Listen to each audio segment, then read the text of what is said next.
Welcome to another podcast of the Constitution of Manchester United. It's very early on my end. It's a very early morning. As you can tell, I'm kind of sweaty. Yes, I did 9 laps of sprinting non-stop. It's called high intensity interval training. I woke up today to sad but expected news that Manchester. I saw a few notifications on my phone. Of course, you guys have phones, so notifications will just start beaming like that in any random part of the day.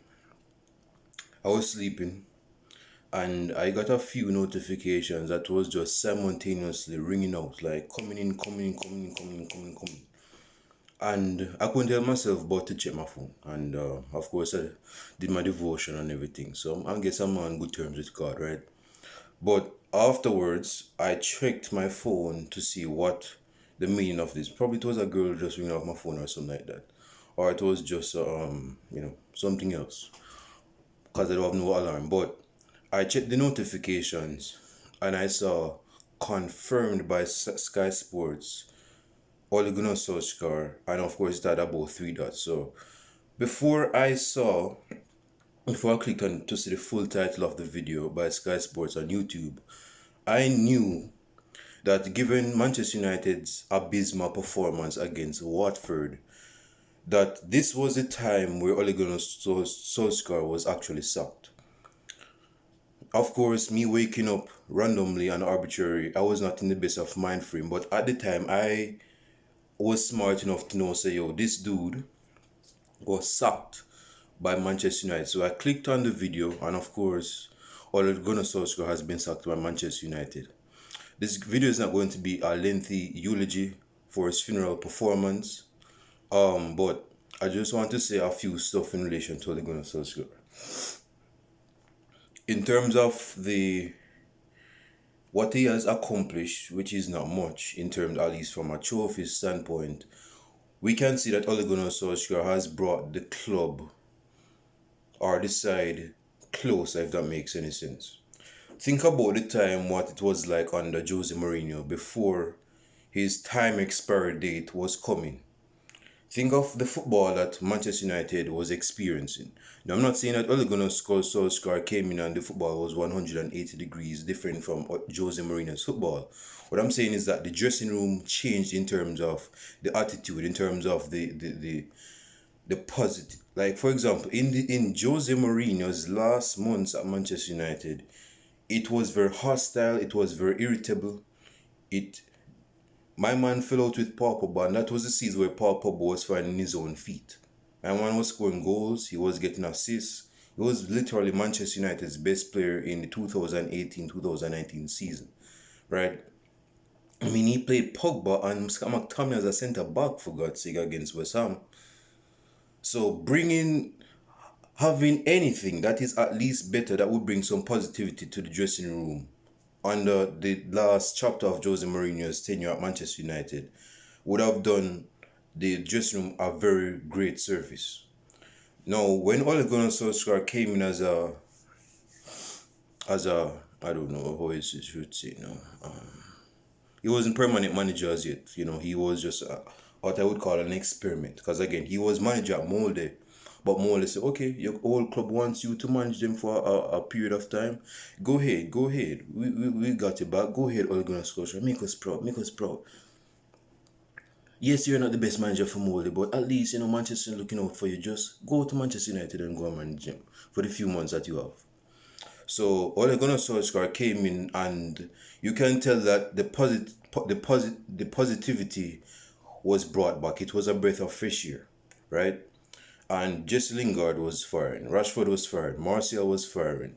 The squad looked a firing squad, and because of the positivity that Ole Gunnar Solskjaer brought back after having a track back record of toxicity under Jose Mourinho, that changed the landscape of the dressing room.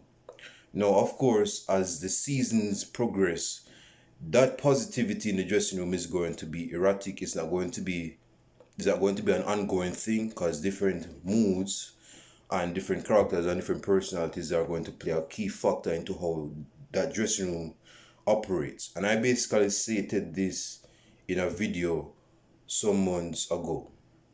when the season was just starting. I said that Ole Gunnar Solskjaer has great players under his wings, but I don't think that the big bird himself is able to manage the players under his wings. What I mean by that is that the squad is good enough to win the Premier League, but I don't think Ole Gunnar Solskjaer, in his own character, is able to manage the squad that he has. I basically stated that months, like probably 2 or 3 months ago, before the season started. I just don't think he has the character. He doesn't have the influence to have a say so on how the team plays. There's no style of play implemented. There is no urgency. I've seen the highlights. Yeah, I watched the second half of the game yesterday. There is no understanding in the midfield, and of course, if you don't have an understanding in the midfield, then that's where the game is lost. If you don't win the midfield battle, then you're going to become second best. Ole Gunnar Solskjaer was looking cute. My man was chopping his tent, sitting down on the sideline. Bro, get your ass on the sideline and dictate to your team. He doesn't have that manager drive like a Mourinho or a Sean Dyche. Even Sean Dyche or Burnley, bro, you're not going to see this dude sitting down. This dude is going to be walking up and down the sideline like he has ADHD or something. He's going to be very. He's going to, or I should say, I can't even explain. But this dude is going to try get his best. He knows he doesn't have the best squad, Burnley, because I guess they're going to get relegated this season, and they're not making much transfers, if not any. So the best he could do is to stand up and help this Burnley Stoke 2009 football side play football. If it's football at all, I think it's rugby, but that's a different story. So with Ole Gunnar Solskjaer being removed as manager for Manchester United fans have to realize this. Yes, we have removed. Yes, we have removed Ole Gunnar Solskjaer, which is a start of the problem. But the problem is not resolved as yet. The problem is not resolved as yet. And this is a chance where we need to be very careful of who we appoint, because if we appoint this person as manager, best believe that Manchester United is, if this dude starts messing up, the new guy that is appointed, we cannot expect, oh, he had 4 months of poor performances for Manchester United as Manchester United manager, he should be sacked. No. When the board is appointing a manager, he's going to stay for a good while. No, that didn't reign true for Moyes, and that was a very, that was an exception. But right now, at this moment in time, we have to be careful of who we appoint. Zidane is in the wings. He's out of job, but he's not broke, right? Brendan Rodgers, I don't think he's going to leave Leicester City, although Leicester City hasn't been the best this season, given their 3-love loss against Chelsea. That was just a poor performance, wasn't it? Who else? Yeah, so and Conte has been snatched up by Spurs, been shipped by Spurs. So we have to be very careful of who we appoint as manager. Interim manager, this is the thing with Ole Gunnar Solskjaer now. When he came in as interim manager, he basically finessed Manchester United. He finished the club. I want to finish this on the table. He finished the club of Manchester United. Because once Manchester United saw that Ole Gunnar Solskjaer was getting good football from the players, making decent progress, we beat PSG in the Champions League final. Oh, that's good enough to give him the job.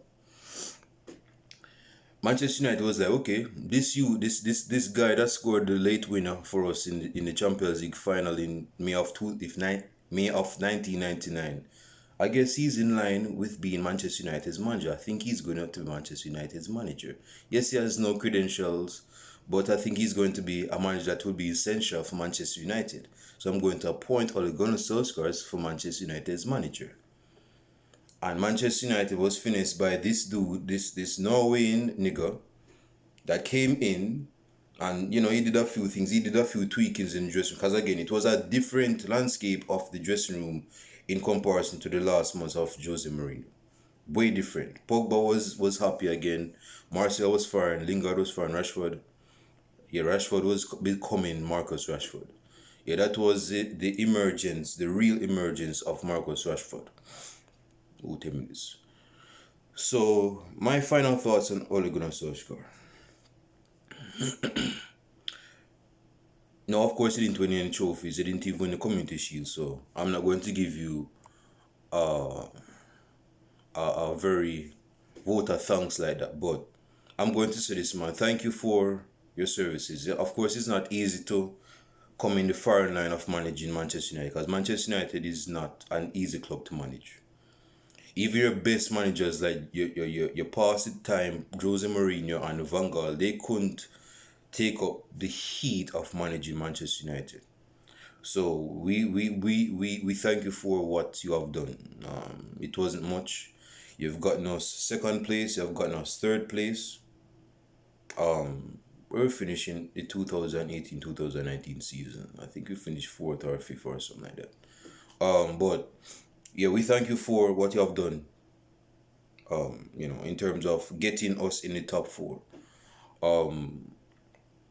There's not much I can say, man, because Manchester United's we Manchester United supporters, we knew this was your final straw. And that final result of yours yesterday against Watford strengthened that claim. That game, when I was watching the second half, and I was just up I was just blown away by the fact that Manchester United, like there was I think the goalkeeper that led to the 4-1 goal. The keeper for Watford, Ben Foster, I think he's for Manchester United. So he cleared the ball upfield. There was no centre back. I think Matic was playing as another centre back with Lindelof, and that's a problem right there in itself. I might get to that in a second.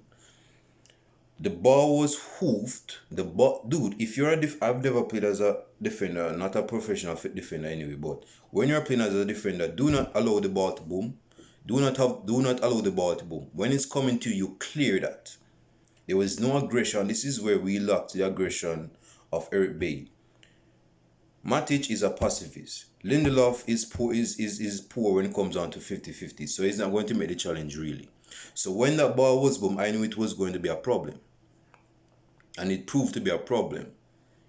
We have decent defenders, but we have to do a few tweakings, man. We have to have better understanding. Now, given that Matic is not a centre back, or he's played there before, he's not going to be brought up like that. But man, when the ball's coming to you, man, you clear that with your head, man. You're about 6'5" or 6'6" or something like that, man. Clear that ball with your head. You're from Slovenia or something like that, bro. Come on, man. You're from Europe, man. You're from Europe. You're supposed to be clearing that with your head, man. So as I wrap up this video, man, I'm gonna go on Solskjaer. Thank you for being manager for Manchester United, man. Again, on a serious note, it's not an easy thing to do to be manager for Manchester United. But you know that you were out of your depth. You know that. You were very inept. You just didn't know what you were doing. And I don't blame you for that because you didn't know any better. I'm not saying that we fans know any better, but you are the manager, man. We're the fans.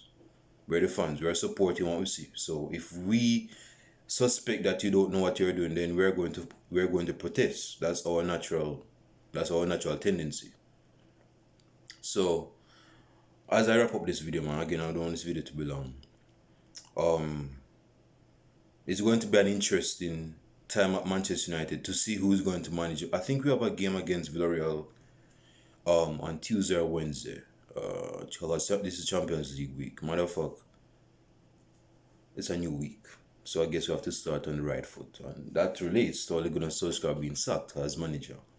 So it's going to be an interesting 48 hours to see who's going to be managing Manchester United. I don't think a professional, permanent manager is going to just come in the foreign line like that. I think someone is going to be interim manager for a few games. And if we can whoop the wool over Zidane's eyes so that he can realize that Manchester United is the best prize to be won as manager for Manchester United, then I think Manchester United is going to make that deal happen. So with that being said, man, I'm so tired. I did 9 laps, man. I'm very drenched, man. I'm sweaty. So with that being said, I'll show it to you guys in the next video podcast. I might do a preview for the Champions League match against Villarreal. stick and stay for that one. If you've been watching up until this point, like and subscribe to the channel, and I'll show you guys in the next video podcast. Enjoy the rest of your day. Peace.